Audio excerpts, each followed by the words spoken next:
انا ما قلتش حاجه، هم منهم فيهم اللي بيقولوا.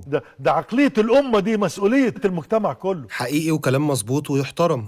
طب الراجل اللي بيغش فكر أمة ده ما عملتلوش قانون يبقى ازاي؟ لازم نسن قانون يكون مطاط رايح جاي كده نقدر ندين بيه كل اللي بيحاول يغش فكر الامه، يتعدى على قيمها ومبادئها حتى لو بايحاء بنظره بهمسه. ده ابتذال.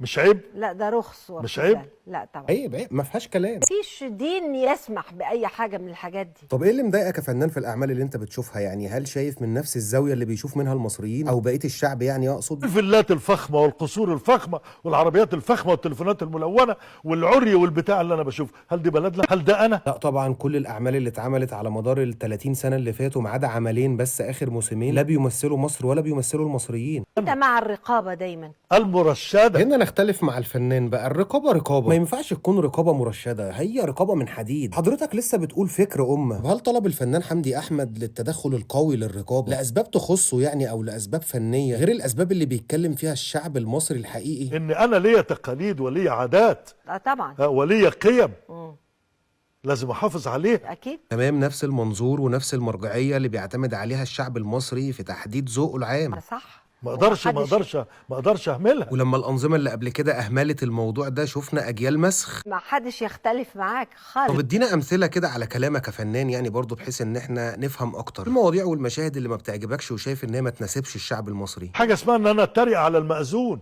واطلعه مسخه وهزءه. مفيش حاجه اسمها ان انا اتريق على مدرس اللغه العربيه.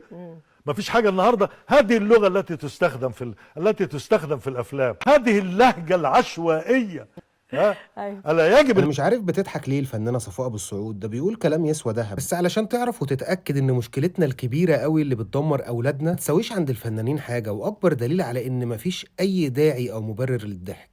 أيوة. الا يجب ان حد يقف قدامها لان هي لضرب اللغه العربيه. صحيح. لغه القران الكريم. تخيل مين حاسس بيك وبيأيد وجهه نظرك يا استاذ حمدي. الناس كلها شايفه ان اللغه بتاعتنا العربيه مش لغه العصر. اللغات الاخرى هي لغات العصر، هي لغات المعرفه. لكن فتلاقي الولاد كلهم مش عايز يتكلم عربي.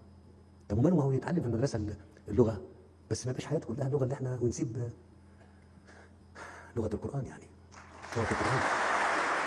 المهم يا صديقي، لازم تبقى عارف ومتأكد انك لما تمنع ابنك من التلفزيون والأعمال الرمضانية والغير رمضانية ده لمصلحته، انت مش بتحرمه من حاجة، انت بتنقذه كل يوم من عملية غسيل دماغ جديدة. رب ابنك وما تسيبوش للأفلام والمسلسلات والتلفزيون يربوه، عشان انت اللي هتحصد نتاج إهمالك بعدين. واشوفك على خير يا صديقي، سلام.